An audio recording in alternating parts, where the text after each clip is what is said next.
Hi friends, ഇന്ന് നാം പഠിക്കാൻ പോകുന്നത് പ്രസന്റ് പെർഫെക്റ്റ് കണ്ടിന്യൂസ് ടെൻസ് ആണ്. ഇതിനു മുമ്പുള്ള വീഡിയോകളിൽ ഓരോ വീഡിയോകളിലും പ്രസന്റ് ടെൻസിന്റെ വ്യത്യസ്ത ടെൻസുകളെ കുറിച്ചും വ്യത്യസ്ത ടൈപ്സ് ഓഫ് ടെൻസുകളെ കുറിച്ചൊക്കെ നമ്മൾ പഠിച്ചു കഴിഞ്ഞു. ഈ വീഡിയോയിലും തത്തുല്യമായി ടൈപ്സ് ഓഫ് ടെൻസുകൾ ആണ് പഠിക്കാൻ പോകുന്നത്. അപ്പോൾ as usual we are going to learn first of all about assertive sentences from present perfect continuous tense. Okay, ആദ്യം എന്താണ് പ്രസന്റ് പെർഫെക്റ്റ് കണ്ടിന്യൂസ് ടെൻസ് എന്ന് നോക്കാം. ഇത് പ്രസന്റ് ടെൻസിന്റെ ലാസ്റ്റത്തെ ഐറ്റം ആകുന്നു. അതിന്റെ ഡെഫിനിഷനോട് കൂടെ നമുക്ക് തുടങ്ങാം. It denotes an action that started in the past and is still going on. ഇത് കുറച്ച് മുമ്പ് തുടങ്ങി ഇപ്പോഴും തുടർന്നുകൊണ്ടേയിരിക്കുന്നതിനെയാണ്, ആ രൂപത്തിലുള്ള സെന്റൻസുകളാണ് ഇവിടെ നാം ഉപയോഗിക്കുന്നത്. അതാണ് പ്രസന്റ് പെർഫെക്റ്റ് കണ്ടിന്യൂസ് ടെൻസ് എന്ന് പറയുന്നത്. ഉദാഹരണം വരുമ്പോഴൊക്കെ നമുക്ക് മനസ്സിലാവും.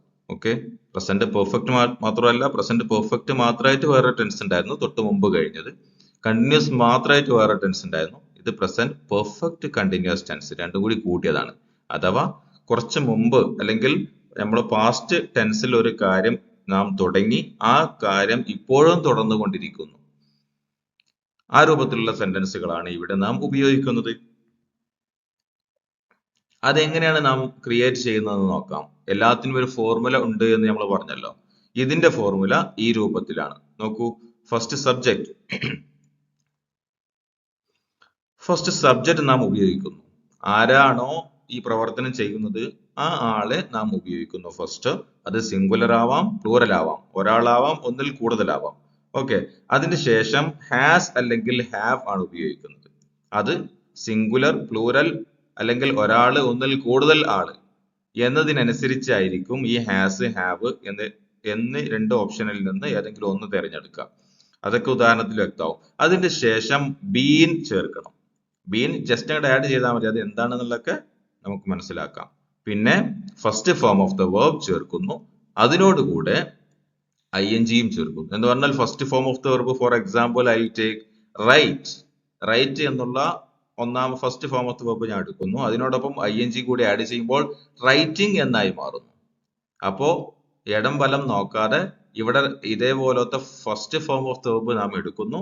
അതിനോടുകൂടെ ing ചേർക്കുമ്പോൾ writing, eating, sitting, standing, looking, seeing, ഇതുപോലത്തെ ഉദാഹരണങ്ങൾ നമുക്ക് കിട്ടുന്നു. നോക്കൂ, അതൊക്കെ നമുക്ക് ഉദാഹരണത്തിന് മനസ്സിലാക്കാം കേട്ടോ. ഉദാഹരണത്തിലേക്ക് കടക്കുന്നതിന് മുമ്പ്, എക്സാമ്പിളിലേക്ക് പ്രവേശിക്കുന്നതിന് മുമ്പ് ഒന്ന് രണ്ട് കാര്യം ശ്രദ്ധിക്കാറുണ്ട്. അത് ഇത് കഴിഞ്ഞതിന് ശേഷം പറയാം. ആദ്യം എക്സാമ്പിൾ പറയാം നമുക്ക്. First of all, first example is the child has been sleeping since morning. The child has been sleeping since morning. എന്താണ് ഈ ഉദാഹരണത്തിൽ പറഞ്ഞതെന്ന് ഈ ഡെഫിനിഷന് കൂടി ആഡ് ചെയ്തുകൊണ്ട് നമുക്കൊന്ന് പരിശോധിച്ച് നോക്കാം. The child has been sleeping since morning. അപ്പോ നമ്മുടെ കുഞ്ഞ് ഉറങ്ങിക്കൊണ്ടേയിരിക്കുകയാണ്. എപ്പോ മുതൽ ഉറങ്ങാൻ തുടങ്ങിയെന്ന് അറിയോ? രാവിലെ മുതൽ ഉറങ്ങാൻ തുടങ്ങി. അപ്പോ ഉറങ്ങുക എന്നുള്ള പ്രവർത്തനം കഴിഞ്ഞ കാലത്ത് പാസ്റ്റ് ടെൻസ് മുതൽ സ്റ്റാർട്ട് ചെയ്തിട്ടുണ്ട്. ആ പ്രവർത്തനം ഇപ്പോഴും തുടർന്നുകൊണ്ടിരിക്കുന്നുണ്ട്. മനസ്സിലായി? അതാണ് ഈ ഡെഫിനിഷനിൽ നാം പറഞ്ഞത്. It denotes an action that started in the past and still going on. That's it. അപ്പോ the child has been sleeping since morning. രണ്ടാമത്തെ ഉദാഹരണത്തിലേക്ക് നോക്കൂ. They have been working in that company for last 2 years. They have been working in that company for last 2 years. Look at this second example. അവർ ആ കമ്പനിയിൽ കഴിഞ്ഞ 2 വർഷത്തോളമായിട്ട് work ചെയ്തുകൊണ്ടേയിരിക്കുകയാണ്. ഈ ഉദാഹരണത്തിൽ ഈ definition കൂടി കലർത്തുമ്പോൾ അതിന്റെ അർത്ഥം എങ്ങനെ ആവും? ആ കമ്പനിയിൽ അവർ ജോയിൻ ചെയ്തിട്ട് 2 വർഷം, ഏകദേശം 2 വർഷം മുമ്പ് അവർ ജോയിൻ ചെയ്തു. ഇപ്പോഴും വർക്ക് ചെയ്തുകൊണ്ടേയിരിക്കുന്നു. ഇപ്പോഴും ആ കമ്പനിയിൽ തന്നെയാണ് അവരുള്ളത് എന്നുള്ള അർത്ഥമാണ് നമുക്ക് കിട്ടുക. ഇതേപോലത്തെ ഒരുപാട് ഉദാഹരണങ്ങൾ നിത്യമായിട്ട് നാം ഉപയോഗിക്കാറുണ്ട്. പക്ഷേ അത്തരം സെന്റൻസുകളൊക്കെ പറയാൻ ആപ്റ്റ് ആയിട്ടുള്ള, സ്യൂട്ടബിൾ ആയിട്ടുള്ള, പ്രോപ്പർ ആയിട്ടുള്ള tense present perfect continuous tense ആണ്. അതേസമയം നമ്മൾ ധാരാളമായിട്ട് അതിനുവേണ്ടി ഉപയോഗിക്കുന്നത് പ്രസന്റ് കണ്ടിന്യൂസ് ടെൻസ് ആണ് ഉപയോഗിക്കാറുള്ളത്. അപ്പൊ അത് മാറ്റി ഇന്റൻഷനലി ഇത്തരം സെന്റൻസുകൾ മനഃപൂർവ്വമായിട്ട് നാം നമ്മുടെ സെന്റൻസുകൾ നമ്മുടെ കോൺവെർസേഷനിൽ കൊണ്ടുവരാൻ ശ്രമിച്ചാൽ നമ്മുടെ കോൺവെർസേഷൻസും അതുപോലെ തന്നെ ആസ് പെർ ദ സിറ്റുവേഷൻ ആയിട്ട് നമ്മുടെ കോൺവെർസേഷൻസ് വളരെ മനോഹരമായിട്ട് തീരും. ഓക്കെ, അതിനു വേണ്ടിയിട്ടാണ് ഈ ടെൻസ് ഉപയോഗിക്കുന്നത്. അപ്പോ ഇതും കൂടി നമുക്ക് ചർച്ച ചെയ്യാണ്ട് ഇവിടെ ഈ ചൈൽഡ് എന്നുള്ളത് ഒരാളേ ഉള്ളൂ. ഒരു ഒന്നാമത്തെ ഉദാഹരണത്തിൽ ഈ ചൈൽഡ് എന്നുള്ളത് ഒരാളേ ഉള്ളൂ. അതുകൊണ്ടാണ് ഫോർമുലയിലേക്ക് വരുമ്പോൾ സബ്ജക്റ്റ് ഇവിടെ ചൈൽഡ് ആണ്. പിന്നെ ഹാസ് ഹാവ് എന്നുള്ള രണ്ട് ഓപ്ഷനിൽ നിന്ന് ഞാനിവിടെ ഹാസ് തിരഞ്ഞെടുക്കാൻ കാരണം ഒരാളുള്ളത് കൊണ്ടാണ്. പിന്നെ ഈ അടുത്തത് ഇവിടെ നമുക്ക് ഓപ്ഷൻ ഒന്നുമില്ല. ബീൻ എന്നുള്ളത് ഹാസ് ബീൻ എന്നായി മാറി. സ്ലീപ്പ് എന്നുള്ളതാണ് first form of the verb. ING add ചെയ്തപ്പോൾ സ്ലീപ്പിംഗ് എന്നും ആയി മാറി. പിന്നെ സിൻസ് മോർണിംഗ് എന്ന് സിൻസ് എന്നുള്ള ഒരു വേർഡ് ഞാൻ ഇവിടെ ആഡ് ചെയ്തിട്ടുണ്ട്. അത് ചേർക്കേണ്ടതുണ്ട്. അതെന്താണെന്ന് ശേഷം പറയാം. They have been walking. They എന്നുള്ളത് ഒന്നിൽ കൂടുതൽ ആളുണ്ട്. ദേ എന്ന് പറഞ്ഞാൽ അവർ എന്നാണ് അർത്ഥം. അപ്പൊ ഒന്നിൽ കൂടുതൽ ആളുണ്ടല്ലോ ഈ സബ്ജക്റ്റിൽ. അപ്പൊ അതുകൊണ്ടാണ് ഒന്നിൽ കൂടുതൽ ആൾ ഉള്ളത് കൊണ്ടാണ് ഈ ഹാവ് ഇവിടെ തെരഞ്ഞെടുത്ത്. ബാക്കി as usual I have added been, then first form of the verb ING in that company. That's it. Then I got they have been working in that company for last 2 years.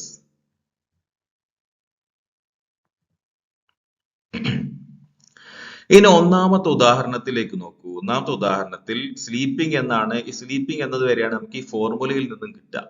അതിന്റെ ശേഷം since morning എന്ന് പറഞ്ഞിട്ട് since എന്നുള്ളൊരു വാക്ക് ഞാൻ add ചെയ്തിട്ടുണ്ട്. രണ്ടാമത്തെ ഉദാഹരണത്തിൽ four എന്നുള്ള ഒരു വാക്കും ഞാൻ ആഡ് ചെയ്തിട്ടുണ്ട് അല്ലെ. ഒന്നാമത്തെ ഉദാഹരണത്തിൽ നോക്കൂ നിങ്ങൾ, സിൻസ്. രണ്ടാമത്തെ ഉദാഹരണത്തിൽ ഇവിടെ ഫോർ എന്നുള്ളത് ആഡ് ചെയ്തു. അപ്പൊ ഒന്നാമത്തേതിന് സിൻസിനെ കുറിച്ച് ഡിസ്കസ് ചെയ്യാം. It refers to a particular point of time എന്ന് പറഞ്ഞാൽ ഈ സിൻസ് എന്നുള്ളത് ആഡ് ചെയ്താൽ നമുക്ക് ഒന്നാമത്തെ ഉദാഹരണത്തിൽ തന്നെ സിൻസ് ആഡ് ചെയ്യണമെന്നില്ല. നമുക്ക് ആപ്റ്റ് ആയിട്ടുള്ള ഇതേപോലത്തെ സമയം വരുമ്പോൾ എവിടെയും നമുക്ക് സിൻസ് ചേർക്കാം. അതിന്റെ അർത്ഥം ഇങ്ങനെയാണ്, ഏതെങ്കിലും ഒരു പെർട്ടിക്കുലർ ടൈം നമ്മൾ പാസ്റ്റിൽ ഈ സംഭവം തുടങ്ങി, ഈ ഒരു ആക്ഷൻ പാസ്റ്റിൽ തുടങ്ങി എന്നല്ലേ പറഞ്ഞു. അപ്പോ ഒരു പോയിന്റ് ഓഫ് ടൈം മുതലാണ് ആ ടൈം കൃത്യമായിട്ട് നമുക്ക് അറിയാമെങ്കിൽ സിൻസ് ചേർത്തിട്ട് ആ ടൈം മെൻഷൻ ചെയ്യാം. ഓക്കെ, അതല്ല നമുക്ക് ആ സമയത്തെ കുറിച്ച് കൃത്യമായിട്ട് അറിയൂല, ഏകദേശം ഇത്രത്തോളമായി, 2 വർഷത്തോളമായി അല്ലെങ്കിൽ ഒരാഴ്ചയോളമായി, 2 മണിക്കൂറോളമായി, ഇതേപോലത്തെ ഒരു കൃത്യമായി മെൻഷൻ ചെയ്യപ്പെടാൻ പറ്റാത്തൊരു സമയം ആണ് എങ്കിൽ ഫോർ ഉപയോഗിക്കുന്നു. അതാണ് അതിന്റെ ഡെഫിനേഷൻ ഇവിടെ പറഞ്ഞത്. For it refers to a length of time. ഒരു സമയം നമുക്കറിയാം, ഇത്രത്തോളമായി, ഇത്ര സമയത്തോളമായി ആ പ്രവർത്തനം നടന്നുകൊണ്ടിരിക്കുന്നു എന്നാണെങ്കിൽ ഫോർ ആഡ് ചെയ്തതിന് ശേഷം ആ ടൈം മെൻഷൻ ചെയ്യാം. അതാണ് രണ്ടാമത്തെ ഉദാഹരണത്തിൽ പറഞ്ഞത്. they have been working in that company for last 2 years. ഏകദേശം 2 വർഷമായി. അത് 1.25 വർഷം ആവാം, 2.5 വർഷം ആവാം, അങ്ങോട്ടും ഇങ്ങോട്ടൊക്കെ ആവാം. അതാണ് കൃത്യമായിട്ട് ഒരു സമയം അല്ലാത്തത് കൊണ്ട് ഫോർ ഉപയോഗിച്ച് ആ ടൈം മെൻഷൻ ചെയ്തു. അപ്പൊ ടൈം മെൻഷൻ ചെയ്യാന്നുള്ളത് ഒരു ഇമ്പോർട്ടന്റ് ആയിട്ടുള്ള ഒരു കാര്യമാണ് ഈ പ്രസന്റ് പെർഫെക്റ്റ് കണ്ടിന്യൂസ് ടെൻസിൽ.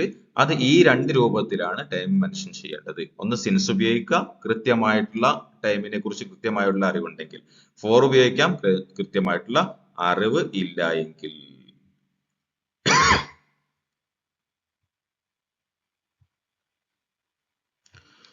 ഓക്കെ, ഇത് അസേർട്ടീവ് സെന്റൻസ് ആണ്. അപ്പൊ അസേർട്ടീവ് സെന്റൻസിൽ ഈ രൂപത്തിലുള്ള വിശദീകരണം കഴിഞ്ഞു കഴിഞ്ഞാൽ പിന്നെ നെഗറ്റീവ് സെന്റൻസിലും അതുപോലെ തന്നെ യെസ് ഓർ നോ WH ക്വസ്റ്റ്യൻസിലൊന്നും ഇതുപോലത്തെ വിശദീകരണത്തിന്റെ കൂടുതൽ എക്സ്പ്ലനേഷന്റെ ആവശ്യമില്ലാത്തത് കൊണ്ടാണ് ഈ ഒരു അസേർട്ടീവിന്റെ പേജിൽ നമുക്ക് കുറെ അധികം വിശദീകരിക്കേണ്ടി വന്നത്. I hope you have understood. Okay, if you didn't, let me know in the comment box.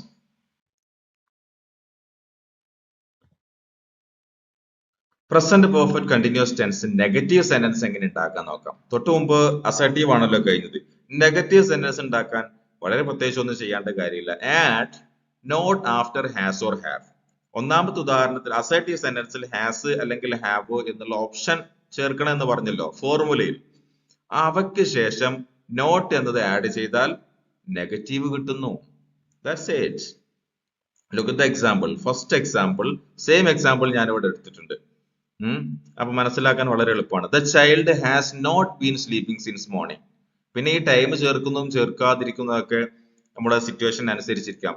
If we don't get sense, we don't want to mention the time. The child has not been sleeping since morning. രാവിലെ മുതൽ കുട്ടി ഉറങ്ങിക്കൊണ്ടേയിരിക്കുകയാണ് എന്നാണ് ഒന്നാമത്തേതായിട്ട് പറഞ്ഞത്. ഉറങ്ങിക്കൊണ്ടിരിക്കുന്നില്ല. That's it. Come to the next example, which is second. They have not been working in that company for last 2 years. അവർ 2 വർഷത്തോളായി അവിടെ ആ കമ്പനിയിൽ work ചെയ്യുന്നു എന്നല്ലേ പറഞ്ഞു? വർക്ക് ചെയ്യുന്നില്ല. അതിന്റെ നെഗറ്റീവ് കിട്ടി. Without further ado, we move into the third section, which is yes or no question. Okay, let's have a look at how to make these sentences. Bring has or have before the subject. ഒന്നാമത്തെ assertive സെന്റൻസിലേക്ക് തന്നെ പോകൂ നിങ്ങൾ. Assertive സെന്റൻസിൽ പോയാൽ അതിന്റെ ഉദാഹരണത്തിൽ ഫോർമുലയിൽ has അല്ലെങ്കിൽ have ചേർക്കണമെന്ന് പറഞ്ഞിട്ടുണ്ടല്ലോ. ഈ ഹാസ് അല്ലെങ്കിൽ ഹാവ് എന്ത് ചെയ്യാം? സബ്ജക്റ്റിന്റെ തൊട്ട് മുമ്പിലേക്ക് ഇട്ടാൽ we got yes or no question. Okay, has അല്ലെങ്കിൽ have സബ്ജക്റ്റിന്റെ മുമ്പിലേക്ക് ഇട്ടാൽ yes or no question കിട്ടി. ഓക്കെ, നോക്കൂ ഉദാഹരണം. അവിടെ നമ്മൾ പറഞ്ഞത് the child has been sleeping since morning എന്നാണ് പറഞ്ഞത്. അതേസമയം ഇവിടെ has the child been sleeping since morning? അങ്ങനെ ഒരു ക്വസ്റ്റ്യന്റെ ടോണിൽ ചോദിക്കുകയും ചെയ്യാം. ഓക്കെ, രണ്ടാമത്തെ ഉദാഹരണത്തിൽ have they been working in that company for last 2 years? രാവിലെ മുതലേ കുട്ടി ഉറങ്ങന്നാണോ? 2 വർഷമായി അവർ ആ കമ്പനിയിൽ വർക്ക് ചെയ്തുകൊണ്ടിരിക്കുകയാണോ? അത്രേ ഉള്ളൂ. Present perfect continuous tense, WH question, how to make it? WH questions. ഇതിന്റെ തൊട്ട് മുമ്പ് yes or no questions എങ്ങനെ ഉണ്ടാക്കുക എന്നാണ് നാം ഡിസ്കസ് ചെയ്തത്.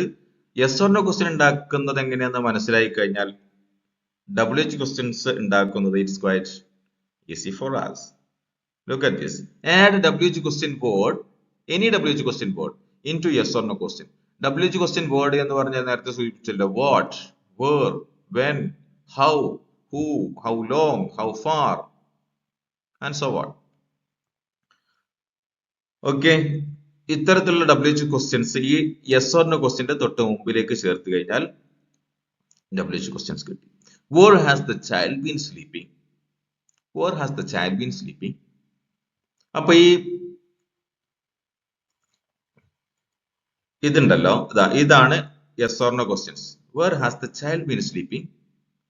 ഇതാണ് യെസ് ഓർ നോ ക്വസ്റ്റ്യൻ. ഇവിടെ നമ്മൾ എന്ത് ചെയ്തു? ഈ വേർ എന്നുള്ള WH ക്വസ്റ്റ്യൻ ആഡ് ചെയ്തപ്പോ നമുക്ക് എന്ത് കിട്ടി? WH ക്വസ്റ്റ്യൻ സെന്റൻസ് കിട്ടി, കംപ്ലീറ്റ് സെന്റൻസ് കിട്ടി. Okay, that's it. ഇനി രണ്ടാമത്തെ ഉദാഹരണത്തിലേക്ക് നോക്കൂ നിങ്ങൾ. രണ്ടാമത്തെ ഉദാഹരണത്തിലേക്ക് വരികയാണെന്നുണ്ടെങ്കിൽ അതേപോലെ തന്നെ have they been working in that company? അവര് ആ കമ്പനിയിൽ വർക്ക് ചെയ്യാണോ എന്നുള്ളതാണ് യെസ് ഓർ നോ ക്വസ്റ്റ്യൻ. അതിന്റെ മുമ്പ് ഇവിടെ WH ക്വസ്റ്റ്യൻ വേർഡ് ഞാൻ ആഡ് ചെയ്തു, ഹൗ ലോങ്. അതിന്റെ അർത്ഥം എത്ര കാലമായിട്ട്. അപ്പൊ നമുക്ക് ഇങ്ങനെ വായിക്കാം, how long have they been working in that company?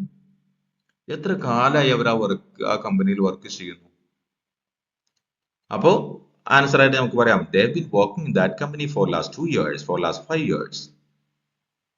അവര് കഴിഞ്ഞ 5 വർഷത്തോളായി അവിടെ വർക്ക് ചെയ്യുന്നു, കഴിഞ്ഞ 2 വർഷമായി അവിടെ വർക്ക് ചെയ്യുന്നു. ഓക്കെ, അപ്പോ ഇതുപോലത്തെ സെന്റൻസുകളാണ് ഇത്തരം കാര്യങ്ങൾ പറയാൻ വേണ്ടി, കഴിഞ്ഞ കാലത്ത് തുടങ്ങി പിന്നെയും തുടർന്നുകൊണ്ടിരിക്കുന്ന കാര്യങ്ങൾ സൂചിപ്പിക്കാൻ വേണ്ടി, മെൻഷൻ ചെയ്യാൻ വേണ്ടി ഈ ടെൻസ് ആണ് അഥവാ പ്രസന്റ് പെർഫെക്റ്റ് കണ്ടിന്യൂസ് ടെൻസ് ആണ് നാം ഉപയോഗിക്കേണ്ടത്. അതേസമയം unfortunately or unlikely most people are using present continuous tense instead of using present perfect continuous tense. Okay, so I would highly recommend you to use present perfect continuous tense in this such of cases. That's it for today's video. I hope you enjoyed and you have got something from this video. I hope if you didn't understand anything, or if you have any queries about this explanation, let me know in the comment box. That's it. Thank you.